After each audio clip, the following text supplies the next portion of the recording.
Standard statistics will be doing exercise. I think so 14th one, yeah, 14.1. Bacha, you know very well that whenever we start with the chapter, we never start with the chapter. We discuss the practical application of the chapter. मैंने कितनी बार बोला ये class में भी कि हमारा हमेशा यही अप्रोच रहना चाहिए, हमारा हमेशा यही अप्रोच रहना चाहिए कि हमने जो इस नॉलेज को पाया है इसको कहाँ पे यूज हो और हम कितना उसको यूज कर पाएंगे. तो you know very at least maths as a subject, तो मुझे लगता है कि हर चैप्टर का एक प्रैक्टिकल एप्लीकेशन तो है ही, बट तू कितना उसको डाइजेस्ट कर पाता है वो एक बड़ा सवाल है. खैर, what ever it is, my point is very simple. थोड़ा सा मैं वॉल्यूम कम करता हूं. होल्ड ऑन, इस तरफ है, हाँ थोड़ा सा अब बेटर है. हाँ, तो मेरा पॉइंट ये था कि चैप्टर को पढ़ना क्यों है. स्टैट्स इतना ब्यूटीफुल, आज पूरा इंडस्ट्री, स्पेशली ये जो एफएमसीजी सेक्टर है, मैंने कई बार बोला है क्लास में भी, मैं अभी भी बताता हूं. एफएमसीजी सेक्टर यानी fast moving FMCG sector, FMCG fast moving consumable goods, यानी कि रिन, टूथपेस्ट, रिन, टाइड, फिर क्या क्या आता है, ब्रिटानिया के बिस्किट, सनफिश के बिस्किट, है ना, ये जो इसको बोलते हैं फास्ट मूविंग कंज्यूमर. हाँ, एफएमसीजी. इसमें क्या सब सारे तेरा नाटक करना, ये लगाना, पाउडर लगा, जो भी है, जो भी ब्यूटी है, जो भी, ये सब कुछ एफएमसीजी सेक्टर में आ गए. ओके, सब कुछ, गोदरेज, साबुन, नहाना धोना, जो भी सब ये सारी चीजें एक ही कैटेगरी में आ गए, वो है एफएमसीजी. एंड मेरा पॉइंट क्या है, मेरा पॉइंट ये है कि ये नॉलेज बहुत जगह यूज होता है, and one of the industry which heavily uses statistics knowledge वो है एफएमसीजी. वो है एफएमसीजी. बहुत सारे हैं. एफएमसीजी एक मैंने एग्जांपल लिया. चलो इस कहानी को समझने के लिए हम थोड़ा सा डीप में जाते हैं.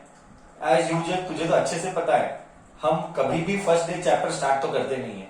हम पहले उसका इंट्रोडक्शन लेते हैं, हम ये जानने की कोशिश करते हैं, we try to understand that why and how will this chapter study bring some difference in my life with respect to knowledge application, and ये क्यों पढ़ाते हैं. और तुझे तो पता ही है, मैंने कितनी बार बोला कि मैथमेटिक्स का जन्म ही फिजिक्स के लिए हुआ है, बट ये वाला जन्म फिजिक्स के लिए नहीं हुआ है. स्पेशली अलजीब्रा जो है, अलजीब्रा का जन्म फिजिक्स के लिए हुआ है. ये जो कॉमर्स, ये जो स्टैटिस्टिक्स आता है, ये सारी कॉमर्स की पढ़ाई है.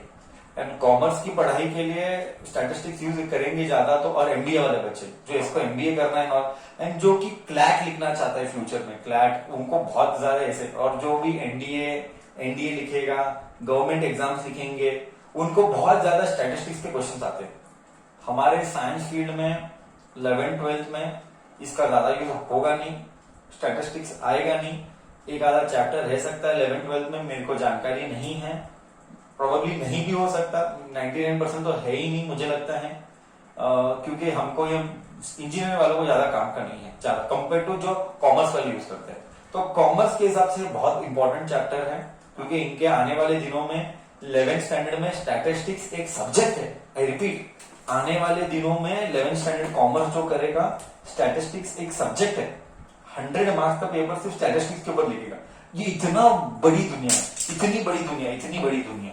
स्टैटिस्टिक्स एक अपने आप में ही एक अलग दुनिया है, और बट तू पढ़ता है एक छोटा सा chapter.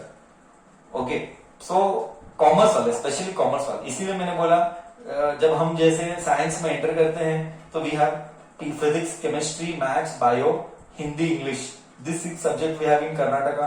But if you see commerce, you have English, Hindi, one you have stats, one you have account, one you have economics, and one more you have, I think so, business studies. I think so. I don't know much about commerce, but ऐसा बस, मतलब मेरा point ये था कि what was my point to make?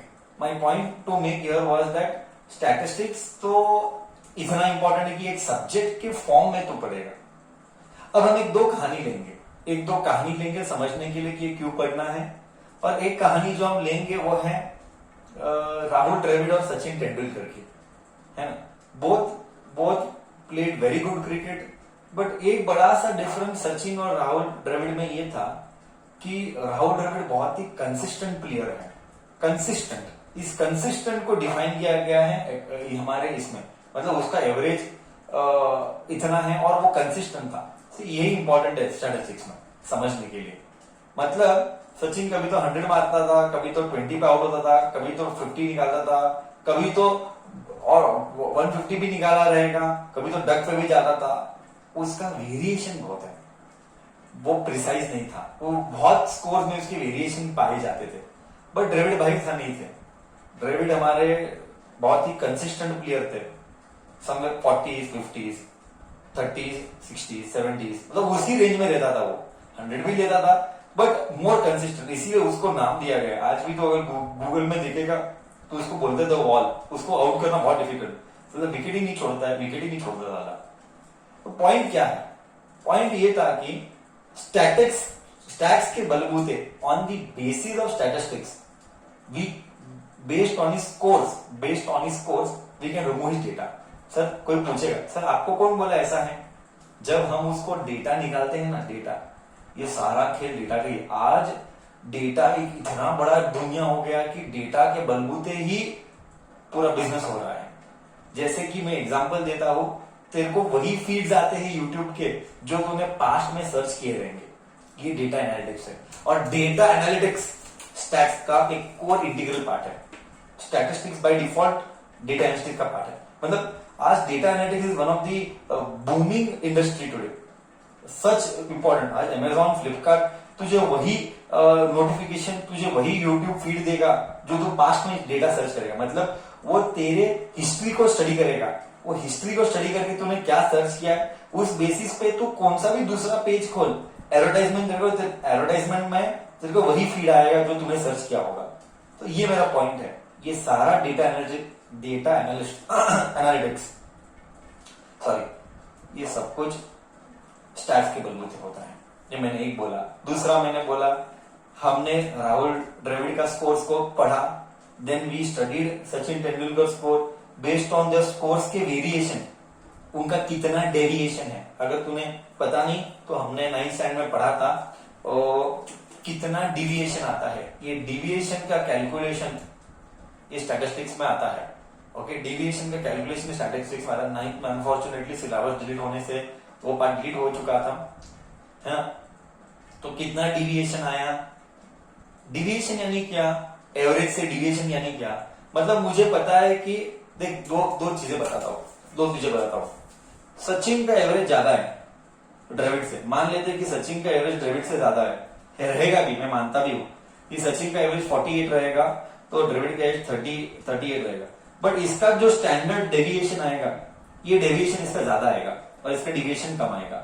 इसका deviation है वो बहुत ज्यादा आएगा, इसका डिविएशन है बहुत कम आएगा। मतलब क्या, ये इससे क्या समझ में आया? द पॉइंट इज, इससे समझ में क्या आया? समझ में ये आया कि ये जो हर मैच में खेलेगा उसमें इसके स्कोर 48 से नजदीक नहीं होंगे, काफी दूर होंगे। मतलब या तो 0 रहेगा, या तो 20 रहेगा, 40 भी रहेगा, या तो एकदम एक्सट्रीम 80s में रहेगा। इसका डेविएशन लो है, इससे क्या दर्शाता है? What it tries to tell us, it tries to tell us that if deviation is low, I repeat, if deviation is low, it tries to tell us that 38 के बदले इसका डेविएशन लो है, ये 30s में रहेगा, या 45 निकालेगा, या 28 निकालेगा, या 52 निकालेगा। इसके स्कोर्स में वेरिएशन नहीं है। ये द्रविड़ ये प्लेयर था जिसका स्टैंडर्ड डेविएशन लो था, सचिन वो प्लेयर था जिसमें डेविएशन ज्यादा थे। अब ये डेटा कैसा निकाला? सर ये डेटा किस बेसिस पे निकाला? वही तो स्टैट्स एक सब्जेक्ट है, स्टैट्स के सब्जेक्ट से ही तो कंक्लूजन निकालता है कि क्या हो सकता है, क्या होता होगा। This is one more data.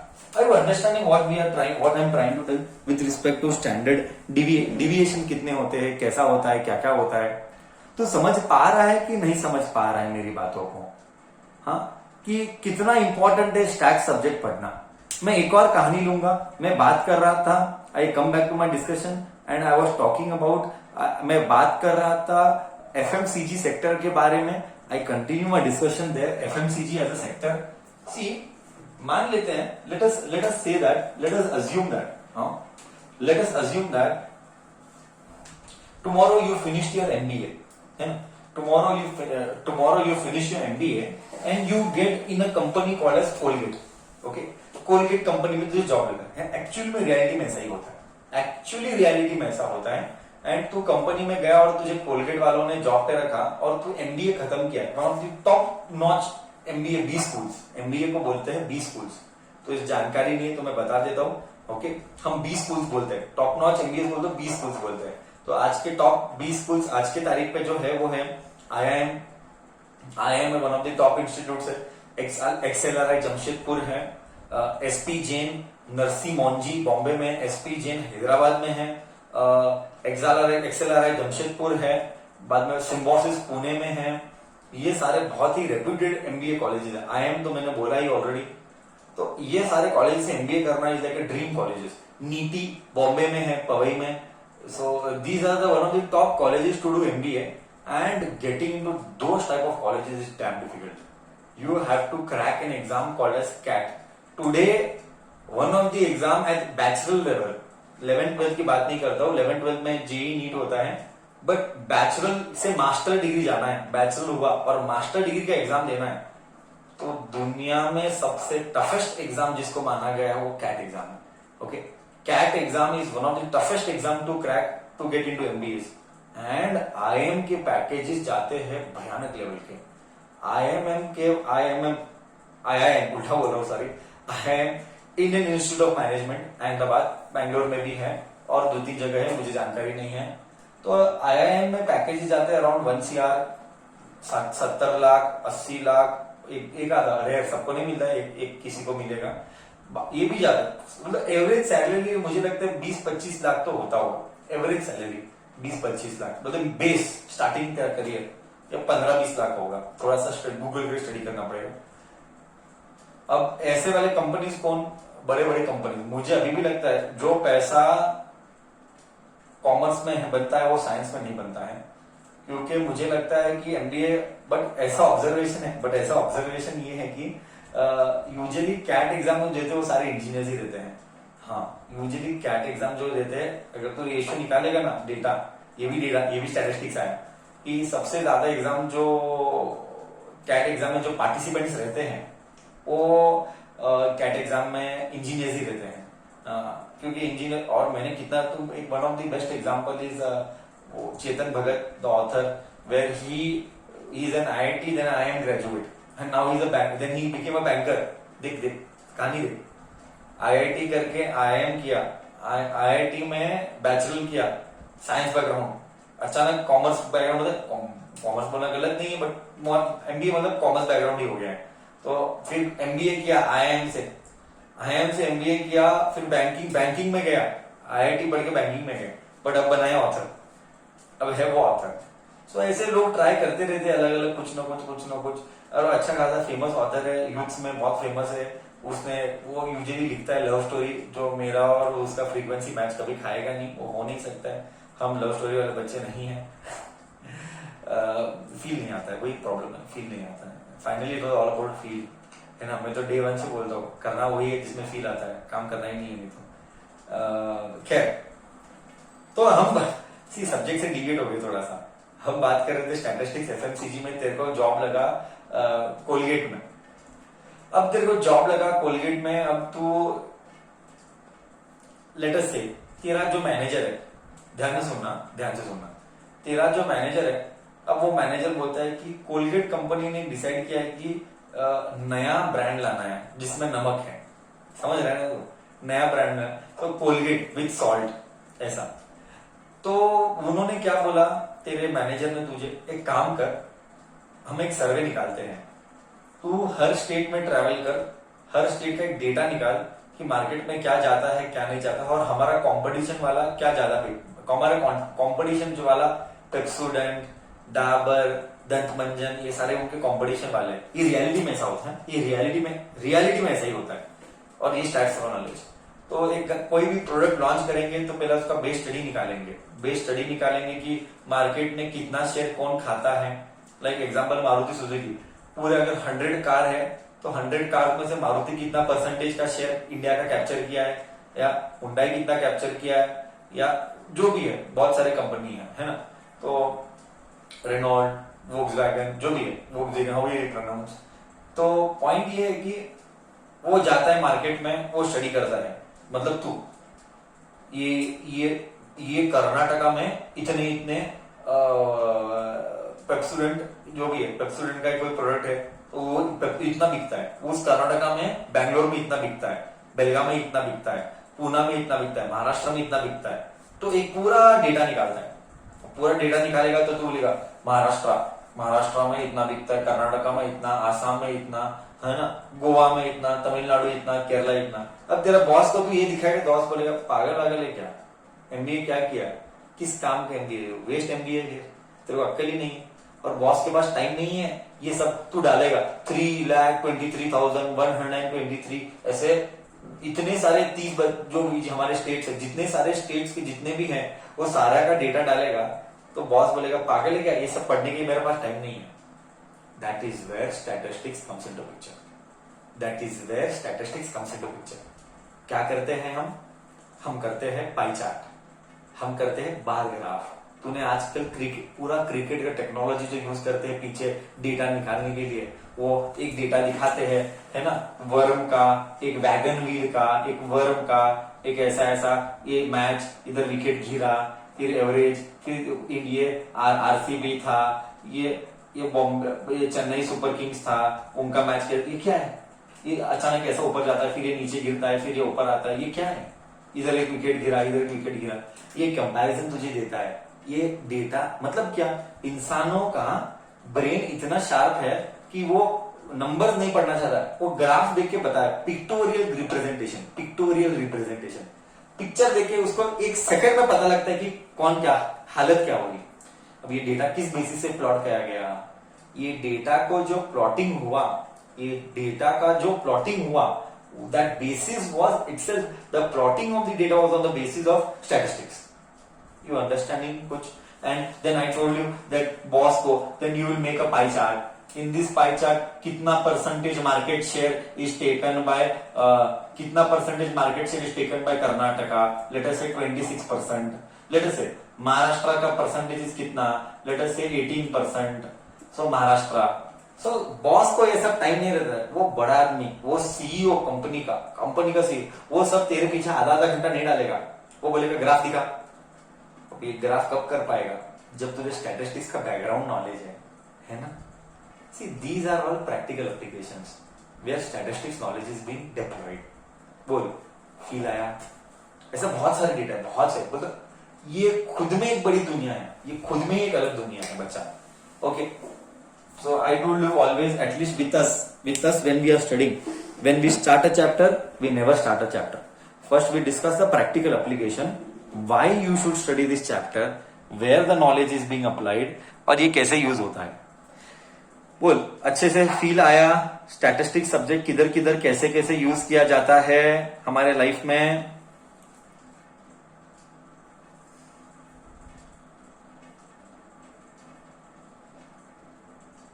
चलो अब हम डिस्कशन हमारा कंटिन्यू करते हैं। ओके, एक आईपीएल का एग्जांपल दिया क्योंकि तुम्हारा आजकल ट्रेंडिंग ही वही है, इसीलिए आईपीएल दिया, क्या तेरा ब्रेन हिट होता है। ये वाला वर्म वाला आईपीएल में देखा होगा ना, ऐसा वर्म वाला आईपीएल में देखा होगा ना, विकेट गिरा, ये वो, हाँ सब। बस मतलब इसका सबूत है, तो आईपीएल देखता है साला चोर आदमी, है ना। इसका मतलब सबूत है तो आईपीएल देखता है, ये चोर आदमी के गुण हैं। आईपीएल खाना डालेगा, साले आईपीएल खाना डालेगा, करियर बनाएगा, आईपीएल नहीं बनाएगा। अब वो अपना करियर बनाएंगे, तुमको ऐड दिखाएंगे, तुम वो सामान लोगे। हाँ जान दे ले, वो सब में हम नहीं पढ़ते हैं, let's not get into all that. चलो shall we start with the basic level, statistics का base creation.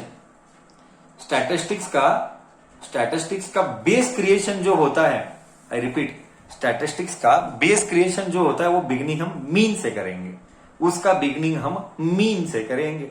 Okay, mean mean यानी एवरेज। मैंने ऑलरेडी दिया, मान लेते हैं फुटबॉलर है, वो कितना अच्छा फुटबॉल खेलता है, उसका स्कोर निकालेंगे और उसका एवरेज निकालते हैं in all that they do, है ना। So basic level of understanding जो स्टैटिस्टिक का फर्स्ट स्टेप है वो है मीन का कैलकुलेशन। मीन यानी एवरेज, मीन यानी एवरेज, मीन, मीन यानी एवरेज, एंड एवरेज को दिखाया गया x bar, x bar. Okay, x bar is the standard way of representing mean. Okay, it is given by sum of all the data, sum of all the data, sum of all the data divided by number of data, dot, dot यानी number, number of data, sum of all the data divided by number of data. We'll take one example to understand बच्चा, we'll take one example to understand बच्चा। example, example, score, cricket match। okay, score by a player or number of runs scored by a player, हाँ correct है ना, scored by a player या runs scored by a player, है ना, इधर just ले runs scored by a player, let us say 12, 14, let us say 11, let us say 23, and let us say let us say 5, 1 minute, हाँ थोड़ा सा अच्छा लेंगे नंबर, 6,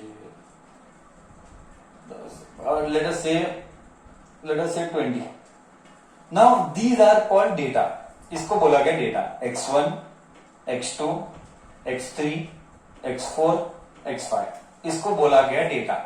तो मीन क्या है, sum of all the data, सबको ऐड कर बच्चा, तू बोल मेरे को आंसर क्या आता है, sum of all the data, x1 plus x2 plus x3 plus x4 plus x5 divided by number of data. Number of data मतलब कितने डेटा है, नंबर ऑफ डेटा यानी number of data means how many datas we have 1 2 3 4 5 data, so I am taking 5 data. Okay, so इसका एक formula है, format of writing, I will give that format of writing, but by the way तू substitute करके मेरे को बोल कितना आ रहा है इन सबका addition, 12 plus 14 plus 11 plus 23 plus 20 divided by 5। बच्चा कितना आ रहा है इन सबका टोटल, हाँ बच्चा इन सबका टोटल कितना आ रहा है, टोटल आ रहा है 55, टोटल 55 आ रहा है क्या कि 80 आ रहा है, कितना आ रहा है बच्चा, टोटल एडिशन सबका एडिशन 80 आ रहा है, 12 प्लस 14 प्लस 11 प्लस 23 प्लस 80 आ रहा है, 80। अच्छी बात है, हम 80 लेंगे। सो 80 डिवाइडेड बाय 5, 80 डिवाइडेड बाय 5 ये आएगा 18 5,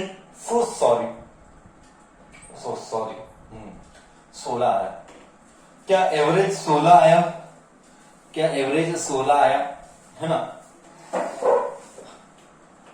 मीन इज 16 क्या, 16 रन, मतलब तू कभी भी वो आता है ना, मैं तेरे को फील देता हूँ, वो आता है प्लेयर ऐसा करता है, ऐसा करता है, बाद में वो टीवी जगह जो टीवी टेलीकास्ट करता है वो बाजू में उसका दिखाता है, ये प्लेयर ऐसा दिखाता है, ऐसा रुखा रहता है, एंड उसका बायोडेटा आता है, नंबर ऑफ मैचेस 30 प्लस कितने काढ़े, एवरेज, ये उसका एवरेज, मतलब ऑन एन एवरेज 16 रन तो निकालेगा, क्योंकि इसका हिस्ट्री बोलता है कि अब तक इसने 5 मैच खेले हैं, एंड वो 5 मैच का एवरेज का स्कोर 16 है। तो तुझे आइडिया आ जाता है प्लेयर देख के कि हाँ 16 रन तक तो निकाल ही लेगा अंदाज। ऐसा ही तू अगर जो बॉलर बैटिंग करने आता है, जो बॉलर बैटिंग है उसका एवरेज बहुत कम रहता है, 9, 4, मतलब 4 रन निकालने की ही उसकी लायकाती है ना, समझा। तो जो बॉलिंग करने वाले बैटिंग करने आते हैं उनका एवरेज बहुत कम रहता है। तो भावनाओं को समझ रहा है कि नहीं समझ रहा है ना। तो ये नॉलेज कहां से आया, क्या ये नॉलेज हमने स्टैटिस्टिक्स से आया, तुझे बोल फील आया नहीं आया, फील आया ना।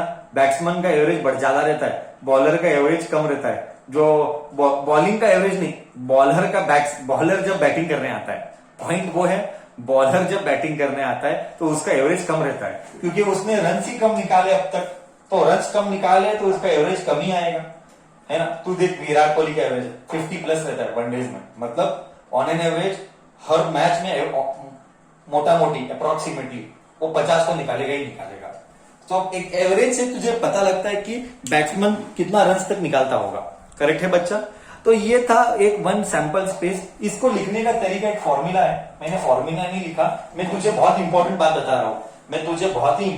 बता रहा हूं, और वो है x is equal to summation of x i divided by n. ये इसका फॉर्मूला समेशन, मैं यही बोल रहा था इंपॉर्टेंट बात, इसको बोला गया समेशन। समेशन यानी इसको ऐसा, इसको बोला गया समेशन। ओके, जगह नहीं है, समेशन यानी एडिशन। मैथ्स में इसका सिंबल आगे से लाइफ में कभी भी ऐसा सिंबल आया तो तू समझ जा ये एडिशन का सिंबल है। समेशन ऑफ एक्स आई यानी क्या, देख हम इधर लिखते हैं, ध्यान से देखना हम कैसे लिखते हैं। हम लिखते हैं इधर summation of x i where i starts from 1 to I starts till n, छोटा n. See, this is the way we write. Actually, the right way of writing the formula is like this. Once again I will write summation of xi where I starts from 0 to I ends at n. बोले तो क्या मैं बताता हूं। बोले तो addition data का, data यानी है 1 2 3 4 5 डेटा कहां से कहां तक, समेशन कहां से कहां तक। हाँ, ये 1 लाते 1 to n यानी ये n कुछ भी हो सकता है, इधर वो n5 है। ओके, मतलब 1 से लेके 5 तक। I repeat, summation of x i from i is equal to 1 to i is equal to n, मतलब पहले डेटा से लेके n मतलब लास्ट डेटा, इधर n क्या है 5 है, मतलब एडिशन करो। समेशन यानी एडिशन करो। अब तू पूछेगा भाई एडिशन कहां से कहां तक, बोल एडिशन कहां से कहां तक, तो इधर लिखा है, हाँ, फर्स्ट डेटा से लेके लास्ट डेटा तक, फर्स्ट डेटा 1 था, लास्ट डेटा 5 था, मतलब एडिशन करो पहले 5 डेटा का। अब तुझे फील आया कैसे लिखते हैं बच्चा, फर्स्ट डेटा का एडिशन करो लास्ट डेटा तक, तो summation of x1 to xn, sorry i1 to in। Okay, तो एग्जाम में लिखने का तरीका का फॉर्मूला यही होगा, समेशन ऑफ एक्स आई, मैंने इधर लिमिट नहीं लिखा, कहां से कहां तक इधर लिखा हो इधर नहीं लिखा हो, it's okay, divided by n यानी कितने लोग हैं, 5 लोग हैं, तो मैं डिवाइड बाय 5 किया, 5 डेटा डिवाइडेड बाय 5 लोग, ये मीन का फॉर्मूला है। x बार डाल, बार यानी मीन। बोलो बच्चा, क्या तुझे मीन समझ में आया?